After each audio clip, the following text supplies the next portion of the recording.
Obviously, you've written many, many books, so I'm going to try to ask you to recommend books without recommending your own books in a second. But one of the things I love to ask guests about is for their favorite books. And I think for you, it would be interesting, I think, if you could share any writing books or just writers that you especially enjoy reading or anything that's helped you as a writer. And then separately, you obviously are an entrepreneur in many, many, many regards. So just anything that's been helpful for you on the business side. So I have some creative answers here. So the first is, I guess it depends on what genre. I have it here in my office. So one of the most legendary sales copywriters ever, his name's Gary Halbert. And like a couple years ago, I was scouring the web because a mentor of mine had told me, you got to go back through and read all of Gary Halbert's sales letters. And I found, I think his site or this site is owned by his family now, like the family estate, I guess. And what they did is he had this direct response copywriting newsletter by mail. He would mail it to people. And they took all of the letters and they assembled them this is one of two massive 3-ring binders with like hundreds of these letters in there. And the only way I can describe it is Gary Halbert is what would have happened if Hemingway had discovered business. He writes the same way that Hemingway writes, in a very terse, minimalist sort of way, but it's all geared around how to get people to buy stuff. It's really, really fascinating. And I've probably learned more from reading all these old marketing letters than like anything. So that's my first recommendation. My second is, if you haven't read Portnoy's Complaint by Philip Roth.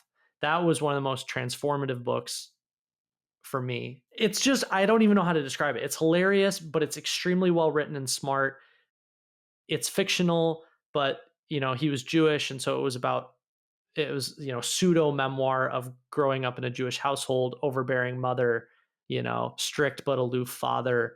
And that tone, the tone that book is written in, I think is one of the most eloquently and perfectly sculpted, sarcastic but smart tones I've ever found in literature. And so I reread that book probably once every 2 or 3 years because I just think the way it's written is so incredible. Yeah, amazing. I mean, after this, I'm definitely going to go look up and try to buy those George Halbert direct response letters.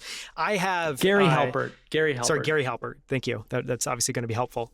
I have at home, a massive reference library for design stuff. And one of the favorite things, I have a couple of things, but one of them is a book of all of the old VW ads from the 1950s and 60s, just because they had a run there. I think that was a very unique moment in time in terms of advertising, but just the way that they brought together writing and visuals. I haven't seen anyone else do it outside of Apple. And Apple doesn't really do that anymore, but they used to be very playful with the interaction of kind of copy and design.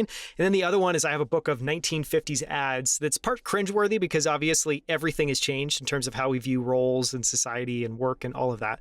But it's just a really cool moment in time. I really like that style.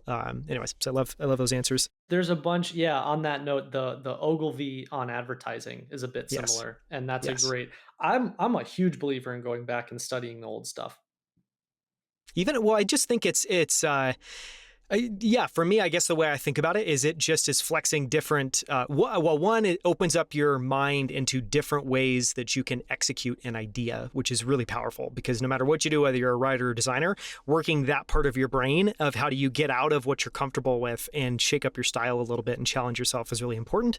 But then the other one is just, to your point, there are certain people that have mastered a medium and it pays huge dividends to go back and just look at what they've done and just take it in. And you might not, I think one of the beliefs I have is that everything's connected. So I'm sure for some people listening, they might think, Gary Halbert, how is it going to connect to the tweets that I want to write or the threads that I want to write? No. It'll happen. It'll happen. It all connects. Yeah, there is some gems hidden in that stuff. I mean, there's a reason why all the best sales copywriters go study all the guys that were crushing it, 20, 30, 40, 50 years ago.